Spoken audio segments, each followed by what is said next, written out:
Giambattista Tiepolo. B. Venice, 1696, D. Madrid, 1770. Tiepolo was the finest Italian artist of the Rococo era and the last great master of his country's fresco tradition. He was apprenticed to Gregorio Lazzarini, a meaner history painter, but learned far more from the examples of Piazzetta and Veronese. Tiepolo's first major commission came from the Dolphin family, who hired to paint the frescoes in the Archbishop's Palace in Udine.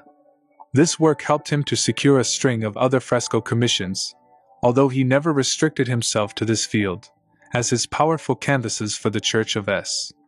Alvise and Venice confirm. Tiepolo's great skill lay in his ability to depict huge, illusionistic scenes with immense verve and imagination. This is best seen in his masterpiece, The Decorations of the Residence Palace, in Würzburg. Lifeline. 1696. Born in Venice, the son of a shipping merchant, 1719 marries Cecilia Guardi, 1728 completes his first major fresco cycle at Udine, c. 1740 paints his finest religious pictures for the Church of S. Alvise, Venice, 1750 begins work on his masterpiece, at the residence in Würzburg, 1762 moves to Madrid, to work in the Royal Palace, 1770 dies in Madrid.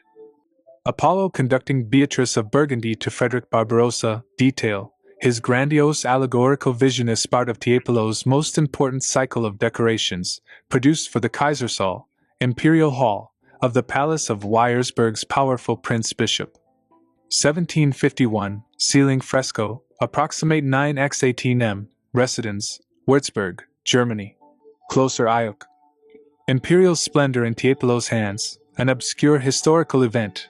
The marriage of the 12th century German ruler Frederick Barbarossa to Beatrice of Burgundy is given mythic status.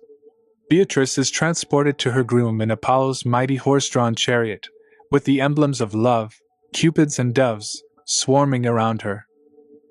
The road to Calvary. In this moving biblical scene, Christ has collapsed under the weight of the cross. On the left, the two thieves look on with brute compassion while, opposite them, Saint Veronica holds her veil, on which Christ's features were miraculously imprinted when she wiped the sweat from his face. c. 1740, oil and canvas, 450 by 517 centimeters, s. Alvise, Venice, Italy. Neptune offering gifts to Venice. This magnificent allegory, commissioned by the Venetian Republic, emphasized the city's commercial and maritime power.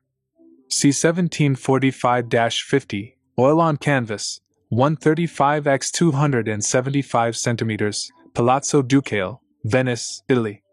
Young woman with a parrot. In this fine example of Tiepolo's portraiture, the woman was probably meant to be an allegorical figure representing summer. The model may have been one of his daughters. 1758-60, oil on canvas, 70 by 52 centimeters, Ashmolean, Oxford, UK. Tiepolo has been made expressly for us. He is full of spirit, of an infinite fire and astonishing coloring, and an amazing speed. He paints a picture in less time than it takes another to grind his colors. Countesson to the King of Sweden, who tried to secure Tiepolo's services. Canaletto, Giovanni Antonio Canal. B. Venice, 1697, B. Venice, 1768. Canaletto is renowned, above all, for his superlative views of the city of Venice. He was trained by his father, a theatrical scene painter, and spent the initial years of his career assisting him on sets for Scarlatti and Vivaldi operas. By the early 1720s, Canaletto had turned his attention to topographical views. Venice itself could be compared to a gigantic stage set, and he spared no effort in capturing its drama and spectacle.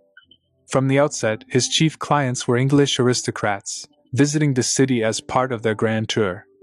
Canaletto geared his pictures specifically towards these buyers, providing them with exquisite souvenirs of their stay. He painted the obvious tourist sites, such as St. Mark's Square and the Grand Canal, as well as the most colorful festivals, the Carnival, the Regatta, the Ascension Day celebrations. Accuracy and detail were strong selling points, so Canaletto made them the basis of his style. He is thought to have used a camera obscura, see page 239, as a drawing aid, but he also made countless sketches of the city to ensure his work remained fresh. In the 1740s, the War of the Austrian Succession had a drastic effect on tourism in Venice, so Canaletto decided to pursue his career in England. His approach remained remarkably similar, particularly in his scenes of the River Thames. Increasingly, though, his style was criticized for being too mechanical, and there were even rumors that he was an imposter.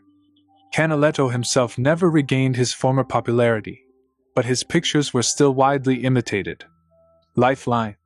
1697. Born in Venice, the son of a theatrical scene painter, 1719 travels to Rome to design opera sets, c. 1727 paints the stonemason's yard, 1735 engravings of his work appear in the Prospectus Magni Canalis Venetiatum, 1740–48 The War of the Austrian Succession affects his business, 1744 Canaletto's agent, Joseph Smith, becomes British consul in Venice. 1746 decides to work in England, 1755 returns to Venice, 1762 Joseph Smith sells his art collection to George III, 1763 Canaletto I selected to the Venetian Academy, 1768 dies in Venice, is buried in the church of S. Leo. Vicino di San Marco. Canaletto exaggerated when necessary. Here, he used two different viewpoints in order to make this panorama as spectacular as possible. See 1735, oil on canvas, 125 by 205 centimeters, Museum of Fine Arts, Boston, U.S. The Stonemason's Yard in visual picture, Canaletto presents a charming scene of everyday life in Venice. A mother runs to her fallen child while another woman draws water from a well. See 1727, oil on canvas, 124 by 163 centimeters, National Gallery, London, UK. The famous painter of views, Canaletto of Venice, has procured a great reputation, and his great merit and excellence in that way is much esteemed. George Virtue, 1746, engraver and antiquary. Return of the Bucentoro on Ascension Day. Here, the Doge in his Bucentoro, state barge, casts a ring into the sea, symbolizing the city's marriage with the sea. See 1730, oil on canvas, 182 by 259 centimeters, Aldo Crespi Collection, Milan, Italy. Westminster Bridge with the Lord Mayor's procession in London. Canaletto reproduced the formula that had been so successful in his native city. Here, the most topical feature is Westminster Bridge, which was under construction at the time of the painting and was only opened in 1750. 1746, oil on canvas, 96 x 138 centimeters, Yale Center for British Art, New Haven, Connecticut, U.S. Closer look.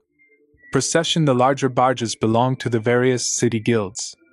Canaletto enhanced the spectacle by adding a flotilla of smaller boats. Westminster. The twin towers are those of Westminster Abbey. To the left is Westminster Hall, where the new Lord Mayor will be sworn in.